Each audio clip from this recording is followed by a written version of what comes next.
지금 선거 패배한 이후에 여권 자체가 어떻게 어디로 가야 할지 갈팡질팡하고 있는 상황이다. 굉장히 그 혼돈에 빠져 있다라는 걸 일면 제목이 보여주고 있는데요. 아까 김민하 평론가가 얘기했던 거에 연장선이 될 만한 얘기인 것 같은데 원래 준비했던 건 아니지만 그 아래 하단의 기사 보시면 임계점 보여준 민심, 국정운영 비상사태로 본 것 이렇게 코멘트를 좀 달아놨는데요. 기사 아마 보이실 거예요. 방금 전에 얘기했던 것처럼 왜 저러지? 도대체 이해가 도무지 되질 않아. 근데 이번에 확실하게 심판은 했어. 근데 뭔가 좀 모자라. 아니 192석을 범야권에 주고도 야 이거 조금 더 줬어야 되는 거 아닌가 이런 생각을 하거나 한쪽에서는 선을 하긴 했지만 그게 또 납득이 안 가는 거 아닌 것 같은 희한한 상황이 지금 벌어지고 있는 거예요.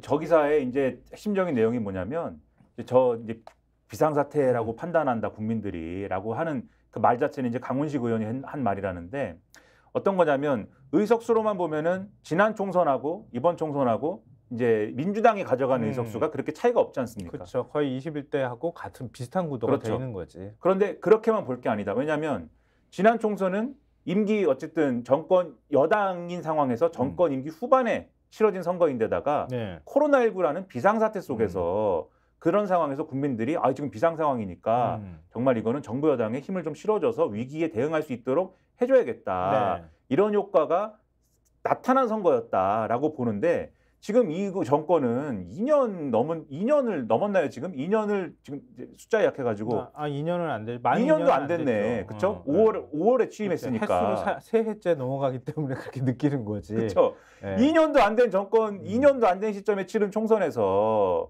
이렇게 의석을 몰아줬다는 거는 임기 후반부 코로나19 상황에 비한 그 정도에 비견되는 어떤 비상 상황이다라고 국민들이 인식을 했기 때문에 그래서 의석을 이렇게 몰아줬다고 볼 수밖에 없는 거여서 그 차이는 엄청난 거다라고 지금 해석을 하더라. 이런 얘기입니다. 이게. 그러니까 왜 비상이 됐냐고요. 오로지 대통령 부부 탓이야 이렇게 오늘 신문들이 얘기하고 있어요. 그것도 저희가 소개해드리도록 하겠습니다. 일단 뉴스를 통해서 많은 분들이 사의표명 줄줄이 했다고 하는 사실은 다 알고 계실 거예요. 윤석열 대통령도 어제 그 총선 참패 결과 받아든 다음에 이관섭 비서실장 통해 가지고 입장을 발표를 했잖아요.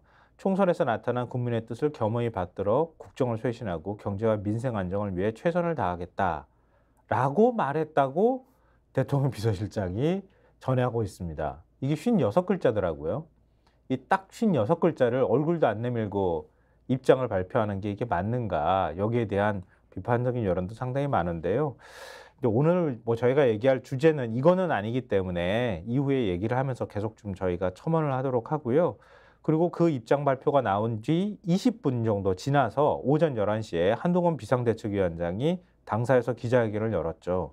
국민의 뜻을 준엄하게 받아들이고 저부터 깊이 반성한다.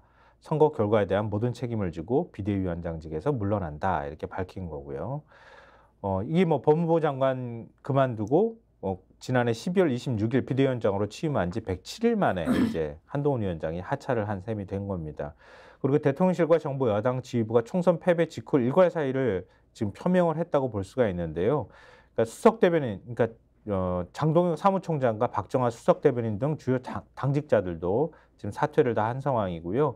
대통령실 참모들도 사의 표명을 했다 지금 알려지고 있다는 소식을 한겨레 신문이 일면에서 쭉 전하고 있습니다. 근데 뭐 지금 저희가 요 소식만 전해드리려고 하는 건 아니잖아요. 그 이후에 어떤 일이 벌어지고 있는가 이 부분에 대해서 저희가 좀 다뤄야 될 것 같은데 일단 그 다음에 어떤 일이 벌어지고 또 어떤 수습책을 만들 것인가에 관해서 가장 눈에 띄었던 신문은 동아일보 일면이었습니다. 동아일보 일면 보시면은요, 윤 총리 비서실장 정무수석 등 교체 가닥. 그러니까 쭉 다 사퇴 이렇게 해가지고 사퇴했다고 하고 사의 표명했다고 했는데 그거를 좀 이렇게 가르마를 타줬다고 해야 되나요? 딱 정리를 좀 해준 게 동아일보였던 것 같고 하마평도 지금 전하고 있어요, 그죠? 그렇죠. 동아일보의 경우엔 지금 쭉 말씀하신 내용들이 기사에 쭉 나와 있고요. 근데 저는 이제 하마평이라고 말씀하셨으니까 그 부분에 딱 초점을 맞춰가지고 말씀드리면, 그러니까 제일 궁금하실 것 같아요. 다 그만두면 누가 하는 거냐? 누가 대신하는 거야? 그렇죠. 어떤 사람이 들어오는 거야? 이런 거죠. 그렇죠. 그게 제일 궁금하지 않습니까? 그렇죠. 누가 오느냐를 보면 과연 국정 운영 방향이라든가 이런 것들이 바뀌는 거냐, 뭐가 좀 전환이 되는 거냐 이걸 예측할 수 있기 때문인데 네. 동아일보 여권 고위 관계자가 이렇게 설명을 하고 있어요. 윤 대통령이 한덕수 총리의 사의를 수용할 것으로 안다. 이 얘기 무슨 얘기냐면 지금 사의를 표명하긴 했지만 대통령이 사의를 수용하는 거냐는 또 별개의 문제거든요. 그러니까 선택적으로 그렇죠. 수용할 수 있는 거잖아요. 네. 그런데 그럼 총리는 바뀌는 겁니까? 라고 물어보면 바뀐다라고 이제 얘기를 하는 거고 그러면 후임 총리는 누구냐가 중요한데 김한길 국민통합위원장과 국민의힘 주호영 권영세 의원, 김병준 사랑의 열매 사회복지 공동모금회장 등이 물망에 오르내린다. 이렇게 돼 있습니다. 아 근데 뭐 무슨 정가의 보도야? 뭐 어느 자리나 뭐 얘기 나올 때마다 똑같이 이런 이름이 나와. 이게 진짜 맞긴 한 거예요.